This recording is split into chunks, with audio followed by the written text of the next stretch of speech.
আসসালামু আলাইকুম, welcome back to my channel. New রেসিপিতে সবাইকে স্বাগত জানাচ্ছি।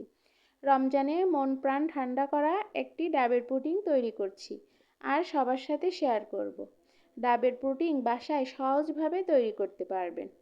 আমি প্রথমে 2টা ডাব নিয়েছি। 2টা ডাব থেকে 2 কাপ পরিমাণ ডাবের পানি হয়েছিল।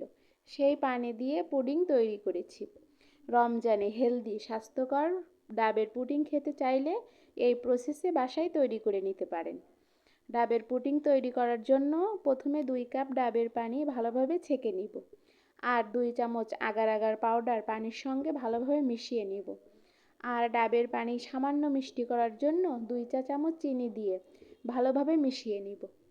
এই প্রস্তুত প্রণালী সুন্দরভাবে করলে ডাবের পুডিং খুবই স্বাস্থ্যকর পরিবেশে সুন্দর করে পান করতে পারবেন। এরকম হেলদি ডেজার্ট বাসায় তৈরি করতে আমার চ্যানেলটি ফলো সাবস্ক্রাইবার দিয়ে সাথেই থাকবেন আশা করি। আর আপনাদের গুরুত্বপূর্ণ মতামত দিয়ে আমাকে উৎসাহিত করবেন। 2 কাপ ডাবের পানি ভালো করে 10 মিনিটের মতো জাল দিয়ে নিব। এবার নারকেলের টুকরাগুলো সুন্দর করে সাজিয়ে ডাবের পানি উপর দিয়ে এভাবেই দিয়ে দিব। আর ফ্রিজে 2 ঘন্টার মতো সেট হতে রেখে দিব। নর্মাল ফ্রিজে 2 ঘন্টা রেখে দিলেই ডাবের পুডিং তৈরি হয়ে যাবে।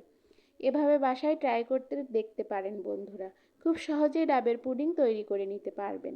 2 ঘন্টা ফ্রিজে সেট করার পর আপনাদের পছন্দ মতো কেটে নিতে পারেন। খুবই সামান্য 2-3টা উপকরণে তৈরি হয়ে যাবে ডাবের পুডিং। এভাবে ডাবের পুডিং তৈরি করলে পুডিং খেতে খুবই সুস্বাদু হবে। এই প্রসেসে ডাবের পুডিং তৈরি করলে বুঝতে পারবেন প্রসেসটা কতটা ইজি, সহজভাবে আপনাদের জন্য করে দেখিয়েছি। প্রিয় ভিউয়ার্স, ভিডিওটি ভালো লাগলে কমেন্ট করে নিশ্চয়ই জানাবেন।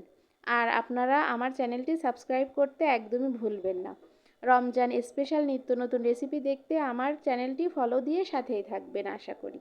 সবাইকে ধন্যবাদ জানিয়ে আজকের মতো এখানেই বিদায় নিচ্ছি। সামনে নতুন রেসিপিতে সবাইকে আমন্ত্রণ জানাচ্ছি। সবাই দোয়া করবেন আমার পরিবারের জন্য। ধন্যবাদ।